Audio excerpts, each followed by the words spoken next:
Private Cheryl James died from a single gunshot to the head. The army has always said her wound was self-inflicted. Today, a coroner agreed. It was not the judgment Cheryl's parents wanted to hear. They don't believe their daughter meant to take her own life, and after 20 years of campaigning, were still blaming the place where she lived and died.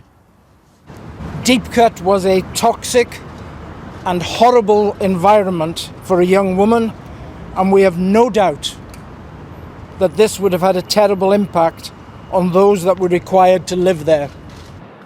Cheryl, closest to the camera here, was 18 when she died. The inquest heard Deepcut Barracks, where she trained, described as a place where young recruits were routinely bullied and sexually targeted, a place where senior officers abused their power. The coroner concluded that Deepcut had failed in its duty of care to its young recruits.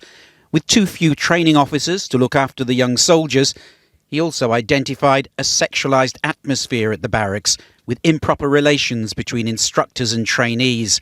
The haphazard provision of welfare support was deemed insufficient.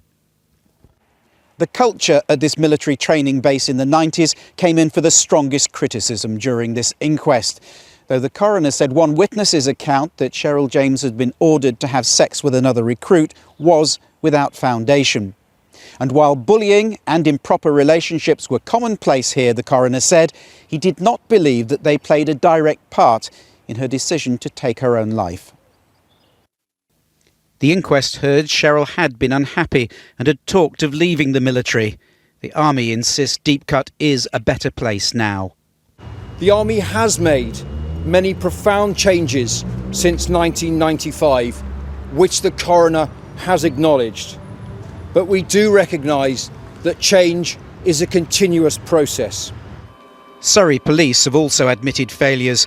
When their officers were originally called to the base, they quickly assumed they were dealing with a suicide and didn't investigate thoroughly. The assumption that these were suicides, which was made at the very start, led to really superficial initial investigations being carried out and meant that vital scientific and forensic evidence that could have helped us know a great deal more about what went on wasn't seized at the time. Despite apologies from military and police, Cheryl's father still believes the full story of her death has not been told.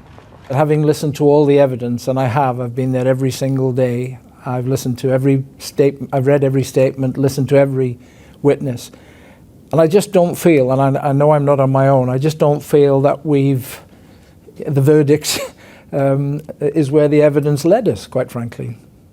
The coroner had praise for Cheryl James' parents, however, saying their tireless campaigning had highlighted Deepcut's faults and ensured that today's recruits are not exposed to the same risks. Paul Davis, News at 10, Surrey.